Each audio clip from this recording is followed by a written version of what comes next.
Welcome to Civil War Collectibles. My name is Steve Munson and I will be your guru. And on this site, what we are going to do is we're going to offer appraisal service, identification service, so you can tell what a product is. If you don't know what it is, we'll identify it for you. You'll be able to email us. We will feature hundreds, if not 1,000 plus artifacts on this site and their values. And this will run the whole gamut of the Civil War and before. And we're starting off with one of the finest Civil War collectibles, is Confederate swords. So I'm going to get my cameraman to move up here and we're going to talk about Georgia swords. And today we're going to talk about the Georgia-made sword by Lewis Heyman and Brothers. And today this is a cavalry sword. And we're going to talk about a few things on it, so if you have one, you'll be able to identify yours. And if not, we'll go through the different points on a Lewis Heyman sword. First of all, we're going to talk about the outside features. You can see the nice patina on this particular sword. It has the all-cloth grip and a two-strand twisted wire. Some Heymans have a single-strand iron wire. And some Heymans also have a cloth like this, which is painted.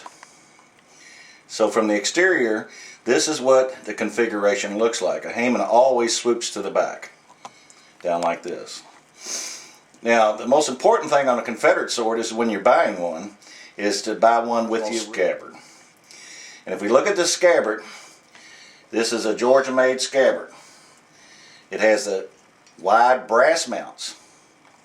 They're extremely wide, and this is indicative of Georgia swords.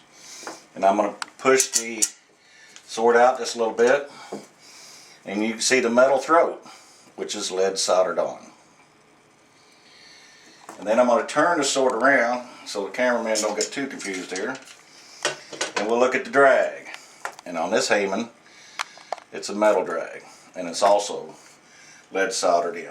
Now, the most important thing you'll see on Confederate swords is, let me get this over into the view of the camera. There we go. We want to be able to see this heavy seam. And this is where it's leaded on, and it runs the length of the sword.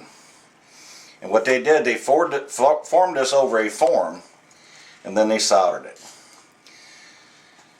And that is what you look for on a Georgia scabbard. Now, since this is a nice untouched sword, let's look at the blade. The blade has the non-stop gutter. Full length. Some people like to lay the sword on top and measure it and see how far it goes and see if the sword's ever been cut back. If you look at the end, that's normally where they'll end up at. They'll have an inch or two at the end. They call that the drip range. It's when you put your sword in the scabbard on a rainy day and it drips off the water. And let's look at the underside of the guard on this Heyman. It has your two branches out. Rough casting, not too rough. You can see the draw file marks on it. And let's roll it up here on the end. Get the cameraman here. Let me move this scabbard up a little bit because I want him to shoot the end of this pommel. The pommel is the end of the sword. And you want to look at the end of that sword and you want to see where it's not been taken out, the pommel off, in order to rewrap the handle or put a new handle on it. This got the nice finish, untouched patina, and that's what you're looking for. Now, on the value of these swords, of course, I always say that the Confederate swords are the blue chip investment of Civil War collecting.